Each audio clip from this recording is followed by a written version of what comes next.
Yes, ndabasuje cyane mwebwe mugiye muherereye hose mudukurikiye ku muyoboro wacu wa YouTube channel Rwanda Blessed TV. Uyu basuhuza ni wa Mungu wanyu Kamana Alfred the Teacher, nkaba ngarutse ngo mbagezeho bimwe mu biranga uyu mugabo nyakubahwa Perezida wa Repubulika y'u Rwanda Paul Kagame. Ndibanda cyane rero ku kudatinya kwe cyangwa se kudaterwa ubwoba kwe. Burya ntabwo ari ibya vuba, ahubwo yabitangiye kera, bishobora kuba ari ibintu biri no mu maraso, kandi natwe nk'abanyarwanda dukwiye kumwigiraho.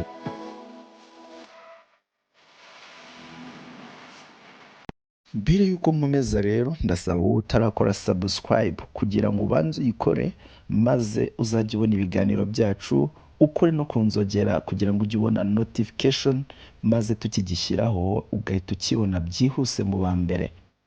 Reka dukubite tubangura rero, ucyumva izina Paul Kagame ntibiri bugutungure kuko amaze kuba ikimenya bose mu turere tw'ibiyaga bigari bya Afurika ndetse no hirya no hino ku isi, aho ibinyamakuru bigiye bitandukanye bigenda bimuvugaho, ndetse nanjye nkaba ngarutse ngo muvugeho ikintu kimwe nabahitiyemo, aricyo kijyanye no kutagira ubwoba cyangwa se kudatinya mu gihe ibimenyetso bihari bishobora nawe ubwawe kugutera ubwoba. Ngaho nawe tekereza kuri iki kintu.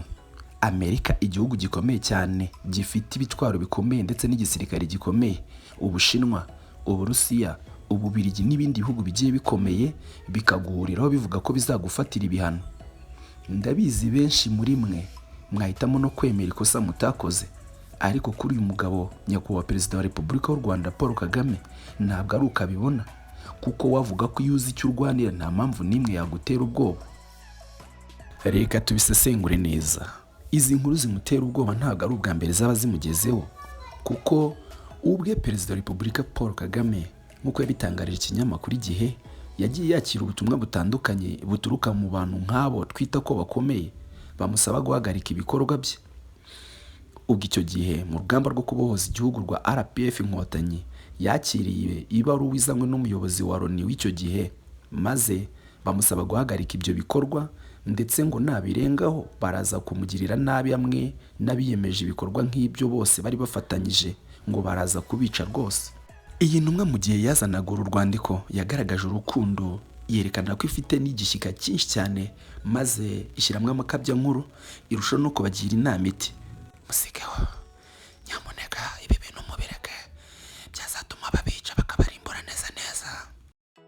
Umuyobozi wa RPF Inkotanyi Paul Kagame yaramubwiye ati icyo ukoze ni ukumbangamira, kuko uje amasaha mabi rwose, nagombaga kuba ndyamye nduhutse. Ariko arangije arenzaho ikibazo, aramubaza ati abo bantu bagutumye gutyo bo bava amaraso? Intumwa iramusubiza iti yego. Umuyobozi mukuru wa RPF yaramusubije ati genda ubabwire ibi bintu bibiri ngiye kukubwira. Ikintu cya mbere, babwire ko nta rupfu dushobora gupfa rurenze uru nguru turi gupfa nona. Icya kabiri, genda ubabwire kandi ngo niyo nabo bava amaraso, ibyo nta kibazo kirimo rwose.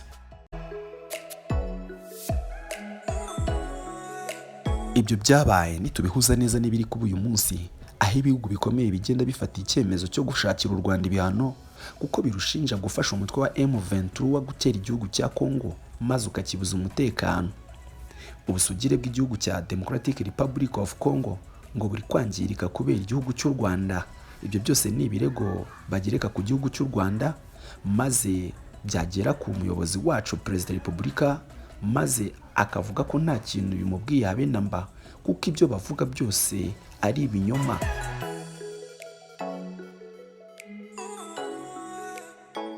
Nyuma y'uko kandi nawe agenda agaragaza impamvu zitandukanye zerekana ko badakwiye gukomeza kwibasira u Rwanda bene aka kageni, maze ntihagire uzitaho, nibyo bituma twifatira icyemezo nk'abanyarwanda, maze akatugira inama ati nta muntu ukwiye kutwereka uko tugomba kugenda cyangwa se ibyo tugomba gukora nk'abanyarwanda. Avuga ko kandi ibyabaye mu Rwanda ari isomo rikomeye cyane mu gihe cy'1994, biriya bikaba byakabaye bitwigisha uko tugomba kwitwara, kuko n'ubundi byabaye amahanga arebera. Rero ngo n'ubundi nta muntu uzaza kudufasha ngo atwereke ibyo dukwiye gukora. Tuzakora ibyo tugomba gukora. Icya mbere ni umutekano w'abanyarwanda.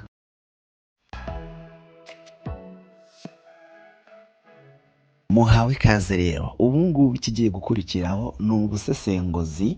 Ngiye gusesengura zimwe mu nkuru zigenda zivuga ku mukuru w'igihugu cyacu nyakubahwa perezida wa repubulika Paul Kagame. Ariko sindi buvuge ku nkuru nziza gusa, kuko inziza ni nyinshi zo zirahari z'abanyarwanda. Ngiye kwibanda ku nkuru mbi zivugwa n'abantu bamwe hirya no hino, ariko kandi ndagira ngo mbabwire ngo baribeshya, na kintu bashobora gukora ku Rwanda. Uru Rwanda rufite Imana. Uru Rwanda rufite abayobozi beza. Uru Rwanda kandi rufite abaturage beza. Uru Rwanda rufite buri kimwe cyose cyiza twifuza kiri iwacu mu Rwanda. Rero ndagira ngo mbashe kugirana ikiganiro nawe, wowe uvuga nawe u Rwanda uri hehe, ngo twicare ku meza amwe tuganire. Ubundi njyewe nta kiganiro nakabaye ngirana n'umuntu wanga u Rwanda, ariko nyine wowe ni amahirwe naba nguhaye, maze nkakwereka bimwe mu byiza by'u Rwanda dukesha umusaza. Amavuriro meza, amashuri, ubu ngubu abana bariga ku buntu sha. Ibijyanye n'umutekano ni ukugenda amasaha ushakiye, ukagarukira igihe ushakiye, isuku n'ibindi byinshi cyane. Umuntu ibyo byose turabikesha umusaza. None wowe wanga u Rwanda urashaka kuvuga kweri ngo niba urwanga rero, ntabwo ushaka ko ngenda mu mihanda myiza ngo nyigenderemo igihe nshakiye, ntabwo ushaka ko nivuza neza, ntabwo ushaka ko nigasha cyangwa abana bazankomokaho ngo bige neza, ntabwo ushaka nyine ko ngira umutekano. Nyamuneka reka ikiganiro cyanjye ngisoreza, ubusesenguzi bwanjye mbisoreza, ariko tujye tubasha gushyira mu nyurabwenge. Nitujya no kuvuga ibintu tujye tubanza tubitekerezeho neza. Umusaza yarakoze, turamukunda, kandi ari aboroheje, ari abakomeye, turamukunda. Bake muri mwebwe ni mwebwe muvuga ibintu nk'ibyo bitewe n'inyungu zanyu, ariko nta kintu muzakora ku Rwanda. Murakoze cyane. Njyewe nari Alfred Kamana, the teacher. Ndabakunda cyane cyane. Singiye kure, tugiye guhurira no muri comment. Gusa ciao.